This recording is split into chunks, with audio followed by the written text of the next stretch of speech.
തഥാപി മമതാവർത്തേ മോഹഗർത്തേ നിപാതിത മഹാമായാ പ്രഭാവേണ സംസാരസ്ഥിതികാരിണ. തഥാപി മമതാവർത്തേ മോഹഗർത്തേ നിപാതിത മഹാമായാ പ്രഭാവേണ സംസാരസ്ഥിതികാരിണ. തഥാപി അങ്ങനെയാണെങ്കിലും മഹാമായാ പ്രഭാവേണ മഹാമായയുടെ പ്രഭാവം കൊണ്ട് മമതാവർത്തേ മോഹഗർത്തേ മമത എന്ന ചുഴിയോടുകൂടിയ മോഹമാകുന്ന കയത്തിൽ നിബാധിത നിബന്ധിപ്പിക്കപ്പെട്ടവരായി അല്ലെങ്കിൽ വീഴ്ത്തപ്പെട്ടവരായി സംസാര സ്ഥിതി കാരണ സംസാരത്തിൻ്റെ സ്ഥിതിയെ ചെയ്യുന്നവരായി ഭവിക്കുന്നു.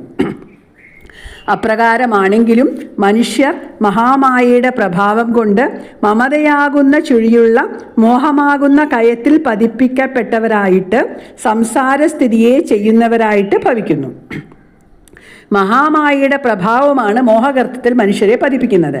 ആ ഗർത്തമാണെങ്കിലോ മമതയാകുന്ന ആവർത്തം അല്ലെങ്കിൽ ചുഴിയുള്ളതാണ്. വെള്ളം നിറഞ്ഞ കയത്തിൽ പതിച്ചാൽ നീന്തിക്കയറാൻ കഴിഞ്ഞേക്കും. ആ വെള്ളത്തിന് അടിയൊഴുക്ക് മൂലമുള്ള ചുഴിയുണ്ടെങ്കിൽ അതിൽ നിന്ന് രക്ഷപ്പെടാൻ എളുപ്പമല്ല. ഗർത്തമാണെന്നും അതിൽ ചുഴിയുണ്ടെന്നും അറിയാൻ ശ്രമിച്ചാലും ആ ഗർത്തത്തിൽ അവനെ മഹാമായ പതിപ്പിക്കുന്നു. അതുമൂലം മനുഷ്യൻ സംസാരത്തിൻ്റെ സ്ഥിതിക്ക് കാരണമായി തീരുന്നു. പ്രപഞ്ച പ്രവർത്തനം നടക്കണമെങ്കിൽ മനുഷ്യൻ മോഹഗർത്തത്തിൽ പതിക്കണം. അറിഞ്ഞുകൊണ്ട് തന്നെ ദുഃഖമയമായ സംസാരഗർത്തത്തിൽ പതിക്കുന്നത് ഈശ്വരേച്ഛയാണെന്ന് സാരം. സംസാര സ്ഥിതികാരിണ സംസാരത്തിൻ്റെ സ്ഥിതിക്ക് കാരണക്കാരനായ വിഷ്ണുവിൻ്റെ എന്നർത്ഥം. സംസാരസ്ഥിതി കർത്താവായ വിഷ്ണുവിൻ്റെ മായയാണ് വിഷ്ണുമായ.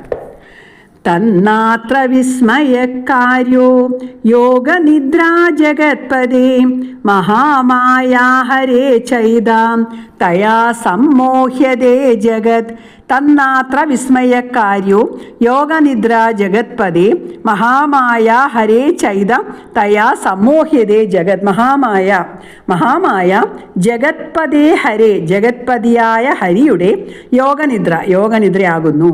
തയാ ആ മഹാമായാൽ ഏതത് ജഗത് ഈ ജഗത്ത് സമ്മോഹ്യതേ സമ്മോഹിതമാകുന്നു. തത് അതിനാൽ അത്ര ഈ മോഹത്തിൽ വിസ്മയനകാര്യ വിസ്മയിക്കേണ്ട കാര്യമില്ല. മഹാമായ ജഗത്പതിയായ ഹരിയുടെ യോഗനിദ്രയാണ്. ആ മഹാമായ ഈ ജഗത്തിനെ ആകെ മോഹിപ്പിക്കുന്നു.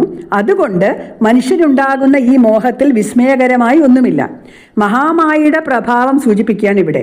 ജഗത്പതിയായ വിഷ്ണു ഭഗവാന്റെ യോഗനിദ്രയ്ക്ക് വിധേയമാകാത്തതായി പ്രപഞ്ചത്തിൽ ഒന്നും തന്നെയില്ല.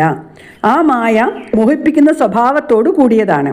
ജഗത്തിനെ മുഴുവൻ മോഹിപ്പിക്കുന്ന മായ രാജാവിനെയും വൈശ്യനെയും മോഹിപ്പിക്കുന്നതിൽ വിസ്മയിക്കാനൊന്നുമില്ല. ഇന്ദ്രിയ വിഷയങ്ങളിൽ മനസ്സ് പ്രവർത്തിക്കുന്ന ജീവികൾക്ക് അതിൽ നിന്നുണ്ടാകുന്ന നിവൃത്തിയാണ് നിദ്ര. കർമ്മേന്ദ്രിയങ്ങളും ജ്ഞാനേന്ദ്രിയങ്ങളും പ്രവർത്തനം ഭാഗികമായെങ്കിലും നിർത്തുന്ന സ്ഥിതി. ജഗത്പതിയായ വിഷ്ണുവിന് അപ്രകാരമുള്ള നിദ്രയുണ്ടാകാൻ അവകാശമില്ല.